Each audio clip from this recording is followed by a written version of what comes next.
तो आज हम एक ऐसे सफ़र पर निकल रहे हैं जो हमें समय में पीछे ले जाएगा। ये समझने के लिए कि दुनिया का आपस में जुड़ना, मतलब जिसे हम आज ग्लोबलाइजेशन कहते हैं, वो कोई नई बात नहीं है। हमारे पास कुछ अंश हैं प्राचीन वैश्वीकरण, विजय, रोग और व्यापार की गाथा से। ये दिखाते हैं कि जुड़ाव तो हजारों साल पुराना है। हाँ, बिल्कुल। अक्सर हम यही सोचते हैं कि भाई दुनिया तो अब जुड़ी है इंटरनेट से, हवाई जहाज़ों से, पर ये दस्तावेज बताते हैं कि मनुष्य तो हमेशा से ही एक दूसरे से जुड़े रहे हैं। कभी व्यापार के लिए, कभी विचारों के लिए, तो कभी कभी अनजाने में बीमारियों के फैलने से भी। सही बात है। और हमारी आज की चर्चा का मकसद भी यही है, समझना कि कैसे आधुनिक काल से बहुत पहले व्यापार मार्गों ने, विजय अभियानों ने और यहाँ तक कि खाने पीने की चीज़ों और बीमारियों ने भी महाद्वीपों को जोड़ा। यह सोचना ही कितना अजीब है ना, कि हमारी थाली की कई चीज़ें जैसे आलू या मिर्च वो हमेशा से यहाँ थी ही नहीं। हाँ, या फिर कैसे कुछ बीमारियों ने पूरा इतिहास ही बदल दिया। बिल्कुल। चलिए इसी गुत्थी को आज सुलझाते हैं। तो देखिए, इसकी जड़ें तो बहुत गहरी हैं। मतलब जानकारी ये बताती है कि लगभग 3000 ईसा पूर्व में भी, सोचिए आज से करीब 5000 साल पहले, सिंधु घाटी सभ्यता और पश्चिम एशिया मतलब मेसोपोटामिया, इनके बीच समुद्री व्यापार होता था। पुख्ता सबूत हैं इसके। 5000 साल पहले? और ये सिर्फ सामान का व्यापार नहीं रहा होगा? नहीं, बिल्कुल नहीं। उस जमाने के व्यापारी सिर्फ सामान ही नहीं ले जाते थे, वो अनजाने में अपनी संस्कृतियां, अपनी तकनीकें, ये सब भी तो एक दूसरे तक पहुंचा रहे थे। ये तो बस शुरुआत थी।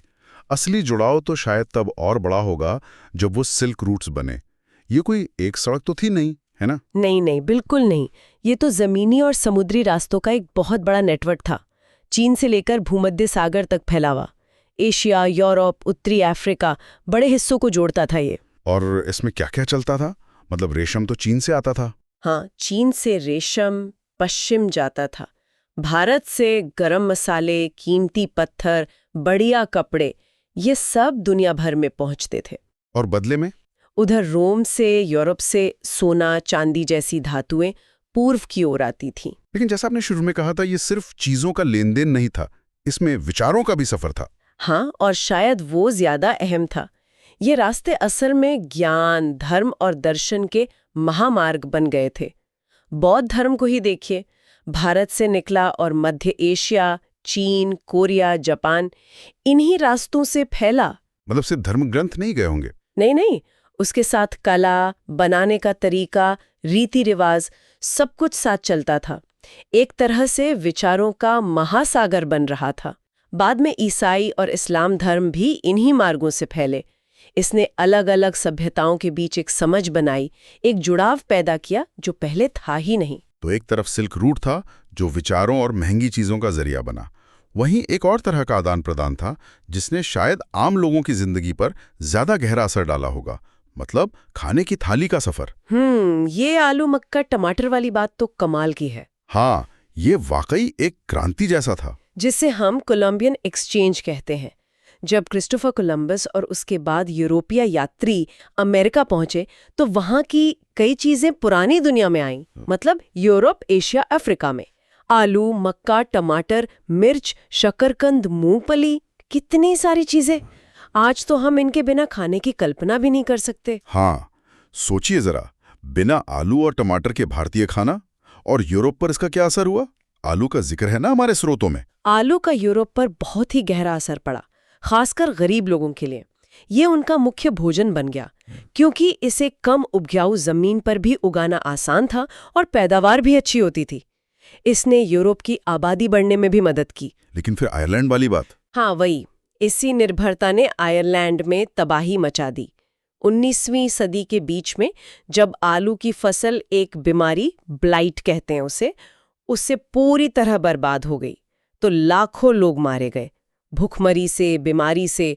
ये दिखाता है कि कैसे ये जो जुड़ाव है, इसके ऐसे नतीजे भी हो सकते हैं जिनकी उम्मीद ना हो, कभी कभी विनाशकारी भी। ये तो वैश्वीकरण का एक शुरुआती सबक था, कह सकते हैं। और फिर आती है 16वीं सदी, जब यूरोपीय ताकतें फैलना शुरू करती हैं। पुर्तगाल, स्पेन, ये लोग नई समुद्री राहें खोज रहे थे। हाँ, और इसी दौरान वो अमेरिका पहुंचे और वहां उन्हें क्या मिला?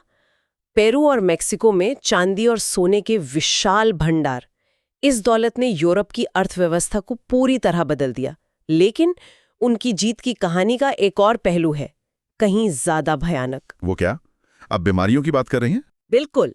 यहाँ एक बहुत चौंकाने वाली बात पता चलती है। जानकारी ये कहती है कि यूरोपियनों की जीत में उनके हथियारों से कहीं ज्यादा बड़ा हाथ उन बीमारियों का था जो वो अनजाने में अपने साथ ले गए थे।